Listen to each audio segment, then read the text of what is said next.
The biological clock and the career clock are in total conflict with each other.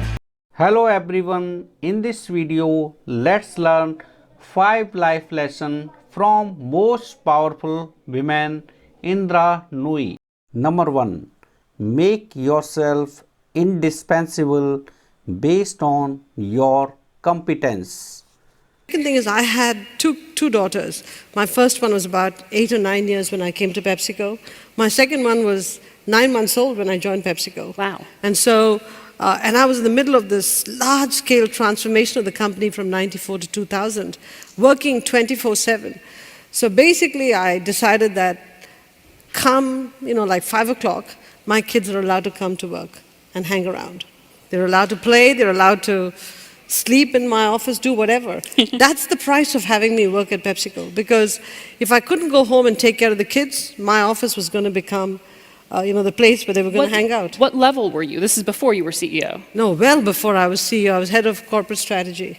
And I was your reporting bosses to the were okay CEO. with that? Beg your pardon? Your bosses were okay with that? Did they have a choice? I mean, look, if you want me, that's the price of having me, all right?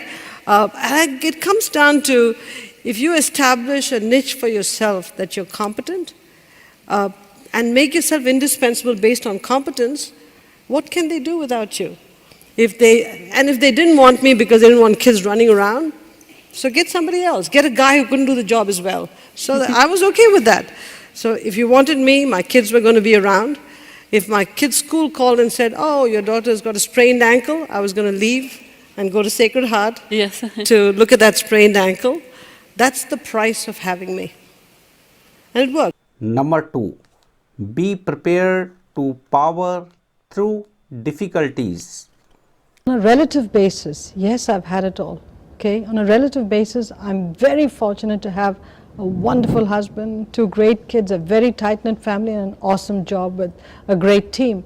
But to get here and to stay here, I mean, lots of trade-offs, lots of sacrifices, under the water, a lot of collateral damage, but I think somehow I've had the strength to power through all of that. Can you have it all? That's the big question in this definition. I think if you have the right support system, if you have an understanding spouse, if you want to be married, and if you're willing to make all the trade-offs that you need to make, you can have it all. But while you do all that, there will be heartache, there will be pain, there will be some collateral damage underneath the surface. You've got to live with it. Number 3. Create coping mechanism. Plan our lives meticulously so we can be decent parents. But if you ask our daughters, I'm not sure they will say that I've been a good mom. I'm not sure. And I try all kinds of coping mechanisms. I mean, I'll tell you a story that happened when my daughter went to Catholic school, Convent of Sacred Heart. And every Wednesday morning, they have class coffee with mothers. Class coffee with mothers for a working woman. How is it going to work? How am I going to take off 9 o'clock on Wednesday mornings to go for a class coffee? So I miss most class coffees. My daughter would come home and she'll say, list of all the mothers that were there, and you were not their mom. First few times I would die with guilt, but I developed coping mechanisms. I called the school and I said, give me a list of mothers who were not there. So when she came home in the evening, she'd say, you were not there, you were not there. I said, Mrs. Rag wasn't there, Mrs. So-and-so wasn't there, so I'm not the only bad mother. You have to cope because you die with guilt. You just die with guilt. My observation, David, is that the biological clock and the career clock are in total conflict with each other. Total, complete conflict. When you have to have kids, you have to build your career. Number 4. Be thankful for your upbringing. About 2 years ago, I started to write to parents of my direct reports. Okay? And it happened because, I am Indian origin and I was in India, and my father passed away many, many years ago. My mom lives in India. And I went home to spend time with her, and every 2 minutes some stranger would show up home, and my mom would say, this is the neighbor's 4th cousin, come and say hello. And I say, Mom, I'm here on vacation, I want to rest. And she'd say, you may come here for 4 days and leave, but I have to live with these people, so you better show up and be on display. So I was dressed, like I was going to a party morning to evening just to say hello to people. But the irony of it was they would come in, they'd say, oh, so this is the daughter. And then they'd blow past me in 30 seconds and go to my mom and say, you are so wonderful, you gave birth to this child, it's you, that's great. So my mom would just sit there taking all these compliments. At that point, and she's a very humble woman, but she loved this. So at that time, it occurred to me that every person is either a product or a victim of their upbringing.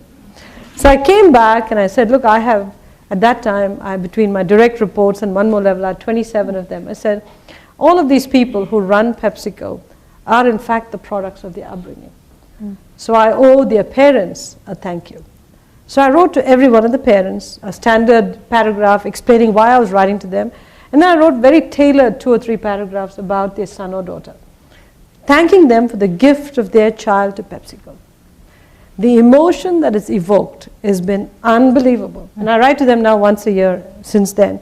But the emotion that's evoked is unbelievable. They'll write me notes. Dear Indra, I just went to the store, I saw this. Maybe you should talk to my son to fix this. It is this private dialogue I have with the parents. They write to me about everything. I saw you on Squawk Box. I loved what you said. Bless you. I went to church and said a prayer for you. You know what? It's a private dialogue I have with parents, and I think it increases the commitment of the executives to PepsiCo because it's brought the whole family in. We always wrote to spouses, that's a PepsiCo tradition, but now we brought the parents in. And I say this to you because, remember I talked to you about ruling the company with heart, head and hands? This is the heart part. Number 5, communicate with confidence. Important that when you make a point in a meeting, make it with confidence. Okay? And I tell you the one big lesson I've learned watching the men, very interesting, think of it as a study in sociology. When you watch the men, even when they don't have much to say, whatever they say it with great confidence. I mean it in a positive way, I'm not saying it in a negative way. Women will make a great point, but they'll say it softer and almost sort of shrink into the background. Sit up, sit at the table, and speak with confidence. That's half the battle won.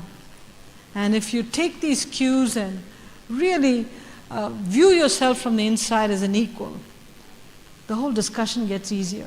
So I think there's one thing we can do for each other, is if you find somebody becoming a shrinking violet, call them on it and say, come on, you've got better points than anybody else.